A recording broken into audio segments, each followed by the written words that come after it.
Mahal pa rin ang gulay sa ilang pamilihan dahil pa rin sa epekto ng sunod-sunod na bagyo at habagat. Kamustahin din natin ang presyo ng karne at isda sa pagtutok ni Dano Tingkungko.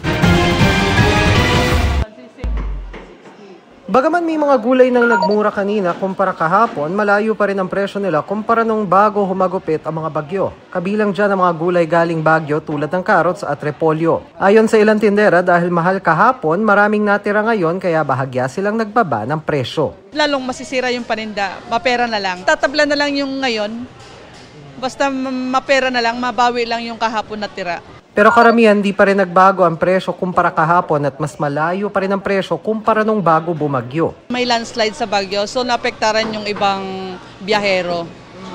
So yung bumiyahe lang bale, yung mga malalaking truck, yung mga maliliit na biyahero, hindi nakababa. Wala pong choice kasi kailangan pa rin bumili kasi kailangan ng pang-araw-araw eh. So ang nangyayari instead na bumibili ka ng dati ng mga kilo-kilo, so bali tingi-tingi na lang muna para makatipid. Wala naman galaw sa presyo ang karne at isda maliban sa manok na nagmura pa ang presyo.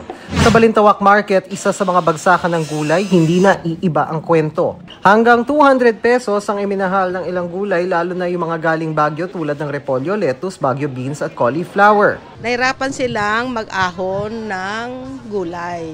Ilang araw tayong binagyo o ilan ang ulan ang bumuhos sa atin. Yung mga soup nyo, siyempre maninibago. So paano yung... Maninibago sila pero ano man wala silang magawa kasi siyempre kailangan. Sinusubukan pa namin makuna ng komento ang Department of Agriculture. Bagamat nauna nang sinabi ni DA spokesperson Asek Arnel de Mesa na sa kabila ng mga nagdaang bagyo, walang inaasahang malaking pagtaas sa presyo ng mga bilihin lalo't karamihan sa mga nasa lanta, mga katatanim lang.